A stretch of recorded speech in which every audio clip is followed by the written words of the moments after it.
Hey everybody, Jane here, and it has been probably about 4 months since I have uploaded a video.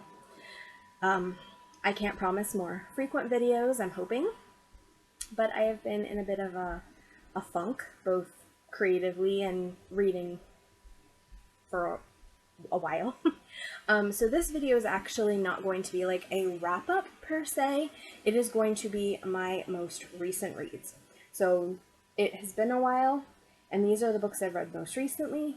There's not a lot of them, but I'm just now starting to feel that coming back to loving books, so I'm hoping we're about to start getting into books again and being able to make videos about all the books that I'm reading and that I love.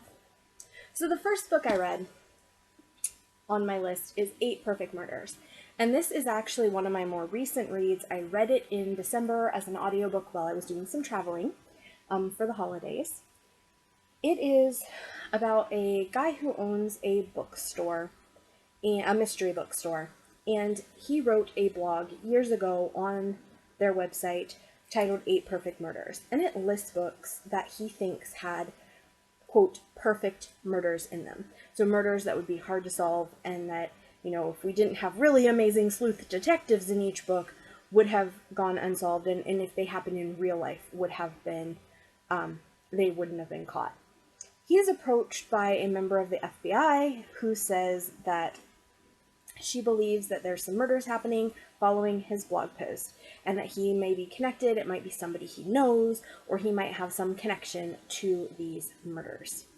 I did enjoy this book, and my ultimate rating is going to be a 4 out of 5 stars. However, I did want to point out that for me, there were some things that I wasn't sure if I liked it or that I didn't like. So this book has a lot of spoilers of other books.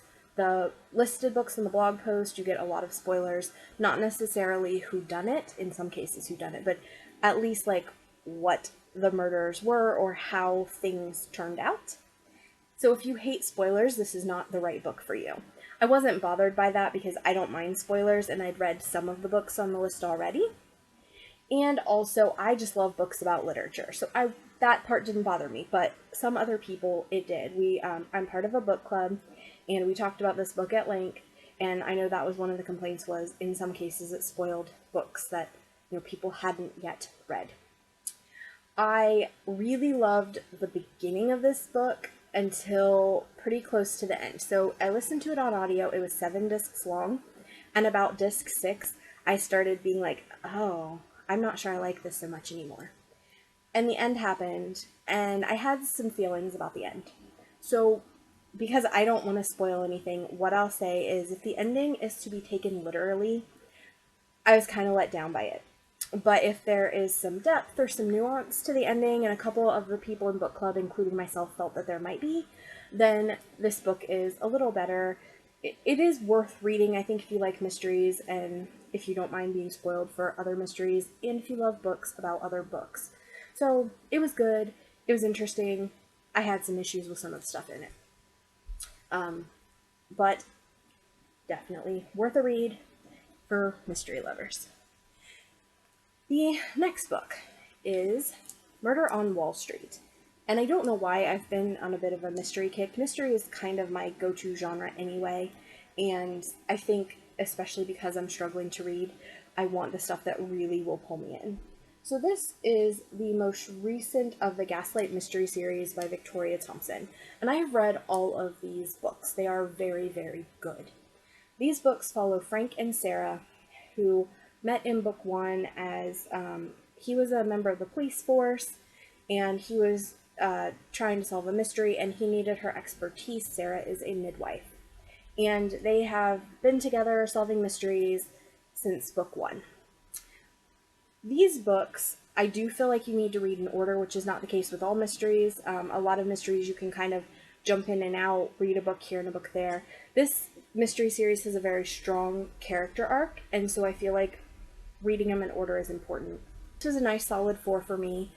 Her stuff has been a little so-so for me recently, just because the characters have kind of, for me, finished their character arc. all the stuff and the questions that we had have more or less been answered. And the author did put a note in the back of the book saying that the thing that I keep being like, well, if they would just do this, it might make it interesting to me again. She's not sure if that's going to happen or not.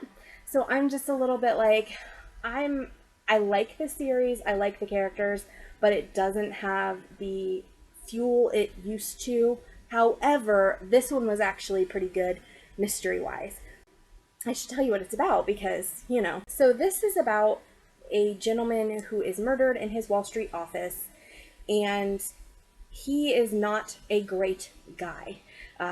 Sarah and Frank get into this murder because a man hires Frank to investigate the murder because he is afraid he's going to be blamed for the murder, as the person who was killed had previously raped the woman he later married. So he wasn't married to her at the time of the rape, but he later married a girl who had been raped by the guy who was killed in this book. And so they're kind of dragged into it to make sure that this person does not get blamed for this murder, who he's like, I didn't do it. He was trying to do some other stuff to this guy to kind of get revenge, and he's afraid that when the police find out that he was trying to get revenge on this guy, they're going to assume he murdered him. But he didn't. So at least he says he didn't. So anyway, really good.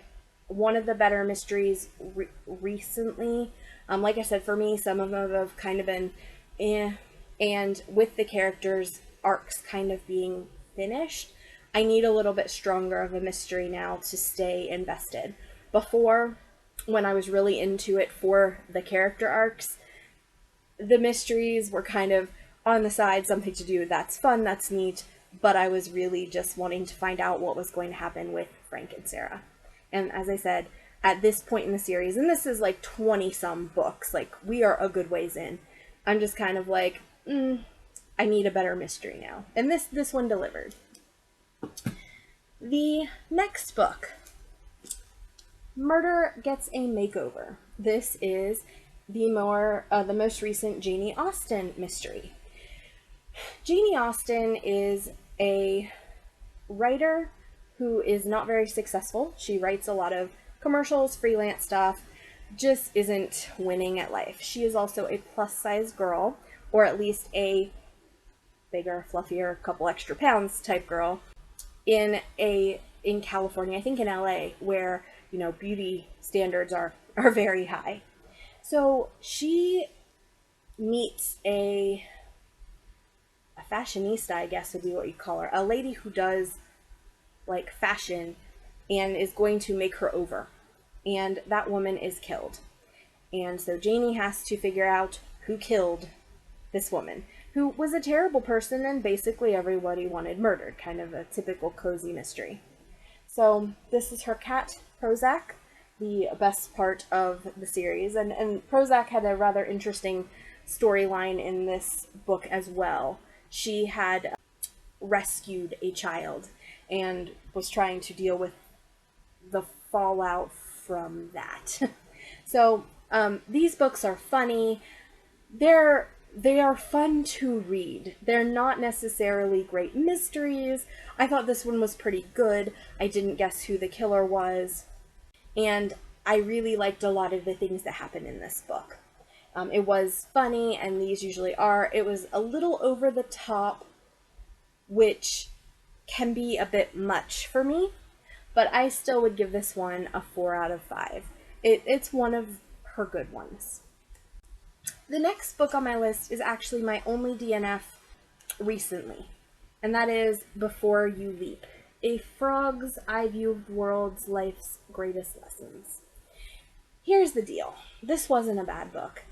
It just wasn't the right time for it. So if this is a book you enjoy, if you're a huge fan of the Muppets, you might really enjoy this. Kermit the Frog talks about life. I think I wanted something a little more substantial and more real life lessons and more deep, and I wasn't getting that. I was getting, when I was a tadpole, we did this on the lily pads. And I think that's not what I wanted at this time. It was a fun, interesting book, but I just wasn't feeling it.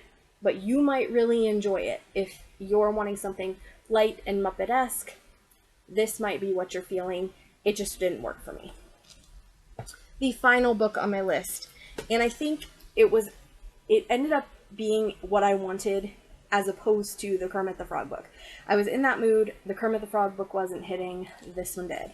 And this was The World According to Mr. Rogers. I don't know if you guys watched Mr. Rogers as a kid. I watched Mr. Rogers as a kid. Loved Mr. Rogers. And this is basically just a book of Mr. Rogers' sayings. Some of his songs or poems. It is a quick, easy, heartwarming read. 4 out of 5. It was just a lovely good time. So that has been my most recent reads. Please tell me about what books you're reading. I hope that I will be able to continue to bring you another video before too long. That is, more books that I'm reading, and maybe we'll get back into some kind of flow. But if not, it's okay. We are living in a pandemic. If you are reading, you are amazing. If you are creating any kind of art, YouTube videos included, you are amazing, because this is a hard world to be making art in. So I'd love to hear what you're reading, and I will see you again next time. This has been Jane.